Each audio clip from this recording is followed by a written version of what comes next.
A man can divorce his wife, leave her with 4 children. His story of how he's fornicating everywhere is everywhere.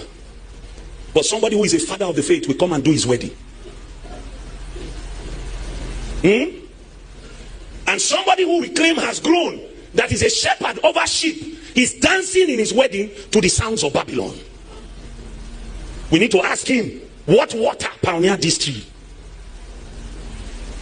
How did you become a fruit-bearing tree that men are now even standing in your shade, and yet the source of that water that grew you is not the throne of the Lamb and of the living God? You see, brethren, God is not obsessed with how many years you have been in church. God does not care that you have attendance in church. We need to ask you, what kind of life is powering your existence? That's the matter. I know that you have grown. You bear the marks of somebody who looks like they know God. But by what spirit did you grow? Which water pioneered your hunger for God? For instance, if the way you got spiritually born again is that you listen to a preacher who told you that the primary reason Jesus died was to make you comfortable in this life, you drank of dead waters. And I don't care how many years you have been in church, you might have reason to become a pastor. But the appetite that will be pioneering your adventure in God will be from a source that is not Eden. It's not the throne. And this is the reason you have people who look like us, who look like they have grown, but the acts of their lives are not acts of righteousness. A man can divorce his wife, leave her with 4 children. His story of how he's fornicating everywhere is everywhere. But somebody who is a father of the faith will come and do his wedding.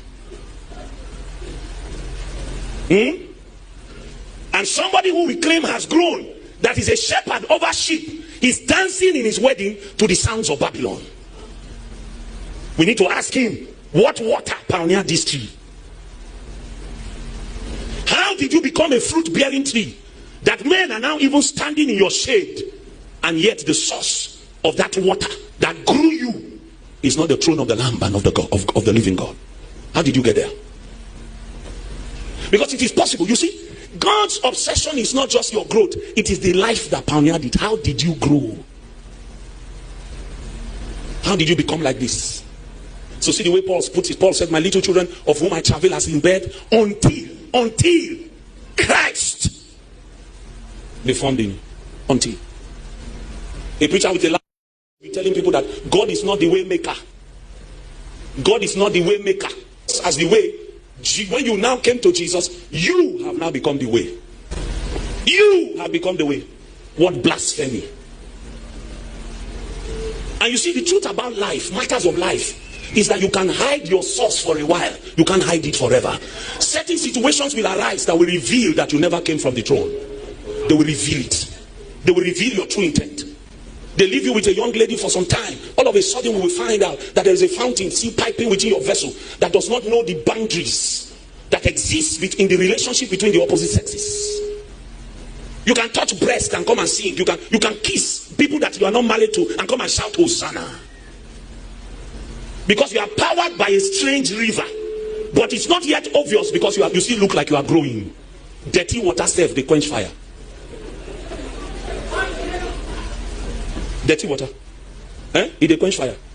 It don't mean say the water good. But it go quench fire. You can manifest certain things. But even the Holy Ghost says, I'm not the source of this thing.